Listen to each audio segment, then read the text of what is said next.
Salut à toute la team des joueurs, c'est Léo et aujourd'hui on se retrouve pour une nouvelle vidéo pronostic tennis. Dans cette vidéo, je vais vous donner mon analyse et mes pronostics long terme sur le tournoi de l'US Open qui démarrera ce lundi 28 août. Pensez à bien vous abonner à la chaîne YouTube et activer la cloche si ce n'est pas encore fait pour rater aucune vidéo. Et je vous invite également à télécharger l'application Match Match développée par Rue des Joueurs.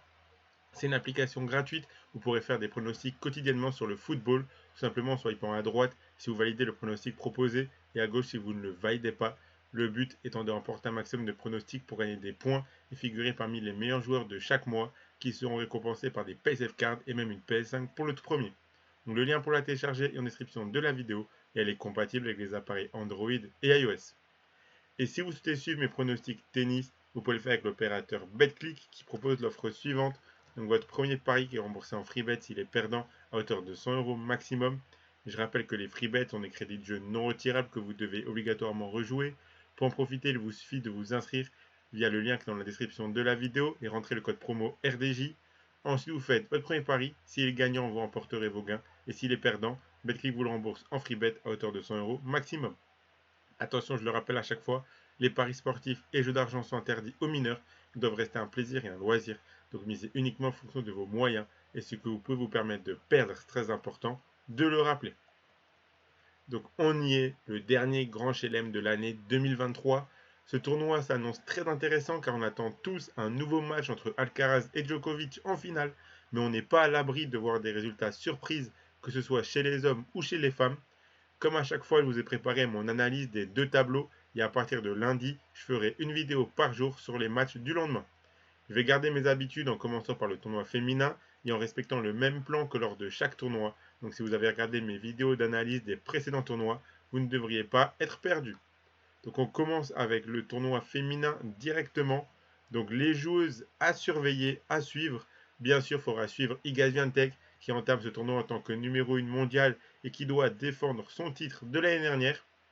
Seulement, son été est vraiment moyen pour l'instant. On l'a vu plusieurs fois en difficulté. Elle a même perdu pour la première fois contre Coco Gauff à Cincinnati.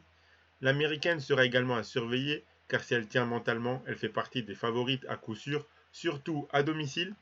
Elle vient de remporter deux tournois importants pour elle, donc elle arrivera avec un plein de confiance. Rybakina et Sabalenka peuvent être redoutables sur cette surface, et elles ont toutes les deux déjà gagné un grand chelem. Pegula est toujours constante également, il lui manque juste le déclic mental durant les gros tournois et les fins de tournois surtout. On a de grandes chances de voir une de ces joueuses soulever le trophée selon moi. Avec tout ça, si on regarde maintenant le tableau du tournoi et les différents quarts, donc je vous les affiche. Le quart de tableau numéro 1, le voici. Donc dans ce quart de tableau, bien sûr, Liga Swiatek, logiquement. Son premier gros test, ça devrait être Ostapenko ou alors Kudermetova en huitième de finale.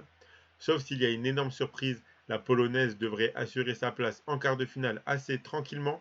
Elle a de grandes chances d'y retrouver Coco Gauff, car le parcours de l'américaine semble relativement abordable pour elle.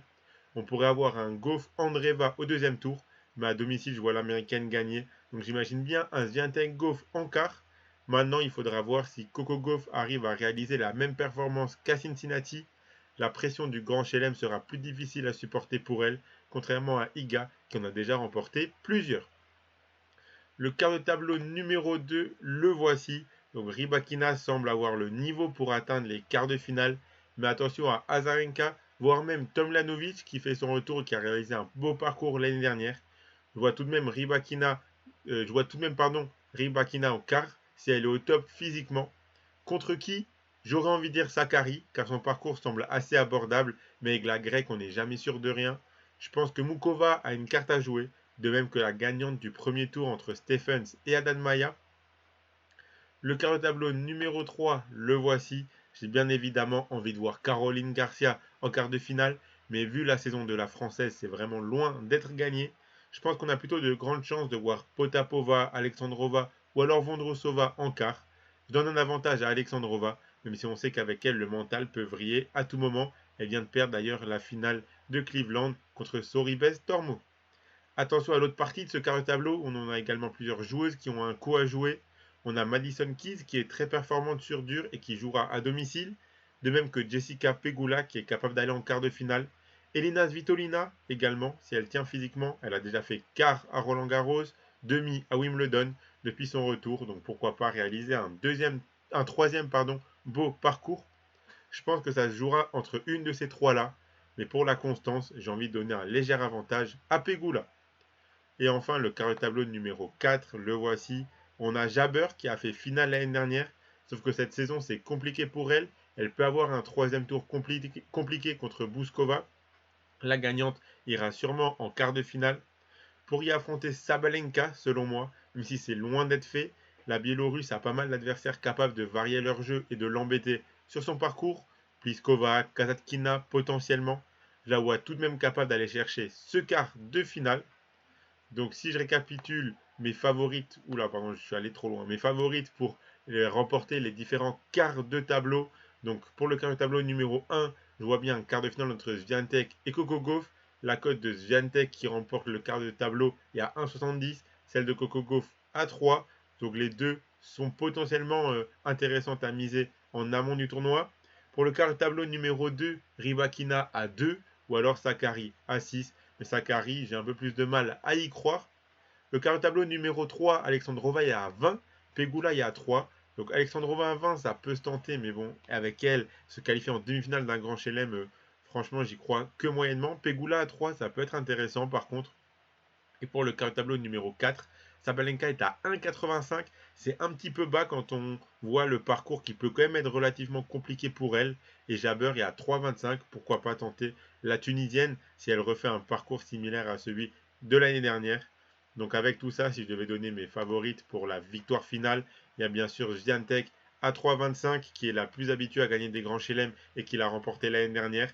Également Sabalenka qui est cotée à 5 pour la victoire finale et Rybakina qui est cotée à 8. C'est souvent les mêmes joueuses, mais en grand chelem, c'est vraiment L3 qui sont les plus constantes. Si maintenant on passe au tableau masculin, les joueurs à surveiller, il y en a deux que l'on met forcément tout en haut de la liste, tant ils semblent dominateurs par rapport aux autres joueurs du circuit. Carlos Alcaraz et Novak Djokovic semblent avoir une marge énorme et on le verra dans l'analyse des différents quarts de tableau, ils ont des parcours relativement abordables pour eux. Ensuite, forcément, si Daniil Medvedev retrouve son niveau, il est dangereux à l'US Open. Sinner également peut faire un beau parcours. Mis à part eux, je vois vraiment pas qui est capable de remporter ce grand chelem. Si on regarde les différents quarts de tableau en détail, le quart de tableau numéro 1, le voici. On attend tous, je pense, le quart de finale entre Alcaraz et Sinner.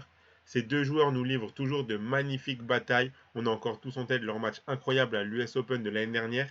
Avant ça, Sinner devra se défaire de Zverev en huitième de finale, sûrement. En tout cas, j'aimerais beaucoup voir le huitième entre Zverev et Sinner. Et je pense qu'Alcaraz affrontera le gagnant de ce match. Je donne logiquement un avantage à Alcaraz pour remporter ce quart de finale et se qualifier en demi. Le quart de tableau numéro 2, le voici. Medvedev, s'il est appliqué, il devrait être tranquille jusqu'à son potentiel match contre Deminor en huitième de finale. Sur un match au meilleur des 5-7, je donne un avantage aux Russes, même s'il l'a perdu récemment contre Deminor. De l'autre côté, Kachanov n'a plus joué depuis un petit moment, donc mon favori sera plutôt Hubert Hurkacz, qui réalise un bon été. Gaël Monfils peut faire un beau parcours, mais son deuxième tour contre Russuvori ou Roublev sera déjà compliqué. Le premier tour entre Humbert et Berrettini sera intéressant à suivre également. Si on a potentiellement un Medvedev-Hurkacz en quart de finale, je pense que le Russe peut gagner grâce à sa capacité à retourner les gros services en étant loin de sa ligne. Je pense que le jeu d'Hurkacz, ça peut correspondre à Medvedev et je vois bien un de ces deux joueurs-là se qualifier en demi-finale. Le quart de tableau numéro 3, le voici. Je ne vois pas Casper Ruud réaliser un parcours similaire à celui de l'année dernière. Je pense que Gigi Wolf peut créer une petite surprise et atteindre au minimum les huitièmes. Pareil pour Adrian Manarino, il a également un coup à jouer pour moi pour atteindre la deuxième semaine. Frances Tiafoe semble le favori logique pour atteindre les quarts de finale, mais son été est assez moyen. Mais avec l'ambiance et le soutien du public, on sait qu'il peut se transcender dans ce tournoi. En face, Tommy Paul est capable de faire un beau parcours. Tout dépendra du physique de Runeux. S'il est remis de sa blessure au dos, il devrait atteindre l'écart. Sinon, je pense que ce sera Paul. C'est le quart de tableau le plus ouvert, selon moi. Et le quart de tableau numéro 4, à l'inverse, pour moi, c'est le plus fermé. Titipa, je lui fais absolument pas confiance. Selon moi, c'est une des têtes de série qui se fera éliminer le plus vite. A voir si Eubanks peut tenir la pression. Si c'est le cas, il peut potentiellement aller loin. Et sinon, un bon Tyler Fritz devrait normalement se qualifier en quart de finale vu son parcours potentiel. Pour y affronter Novak Djokovic, le Serbe a un parcours extrêmement facile sur le papier et avec son expérience, je ne le vois pas se faire surprendre. Si c'était un autre joueur, il pourrait se faire piéger par le peu d'adversité justement, mais pas Djokovic. Il devrait arriver en quart sans avoir perdu d'énergie inutilement, donc il se qualifiera en demi-finale à coup sûr, selon moi. Si je devais du coup récapituler mes favoris, mes gagnants de différents quarts de tableau, pour le quart de tableau numéro 1, je vois bien du coup un quart de finale entre Alcaraz et le gagnant du Sinner-Zverev qu'on pourrait potentiellement avoir en huitième. Donc Alcaraz qui remporte son quart de tableau, c'est à 1,50. Je pense qu'il a quand même de grandes chances d'aller au minimum en demi. Sinner est à 4, Zverev à 7. Donc potentiellement, si Alcaraz perd, je pense que ça sera durant ce quart de finale entre soit Sinner, soit Zverev. Donc tenter un petit Sinner ou Zverev en amont du tournoi, ça peut être intéressant. Le quart de tableau numéro 2, Medvedev est à 1,85, Urkash à 6. Franchement, je pense que s'il y a une cote intéressante à tenter en amont du tournoi, c'est Urkash qui remporte son quart de tableau, côté à 6. Le parcours qu'il a peut être relativement difficile entre guillemets, mais il réalise vraiment un bon été. Donc je pense que c'est vraiment lui qui a le plus de chances de remporter ce quart de tableau, même si j'ai dit que contre Medvedev, je pense que ça peut être compliqué. Medvedev, je suis pas sûr non plus à 100% qu'il atteigne les quarts de finale. Ça dépendra vraiment s'il arrive à se remettre de ses performances assez mauvaises dernièrement. Mais la cote à 1,85 de Medvedev pour monter le quart de tableau, je la trouve quand même légèrement basse par rapport à ce qu'il propose depuis quelques semaines. Quart de tableau numéro 3, comme je l'ai dit, Tiafo il a 5, Paul il a 7, Rune à 3,50. Quand on voit les cotes, on voit vraiment que c'est le quart de tableau le plus ouvert. Donc sur ce quart de tableau-là, je tenterai rien en amont du tournoi car il peut vraiment tout se passer. On peut même avoir un joueur qui ne fait pas partie de ces trois-là et qui est complètement surprise.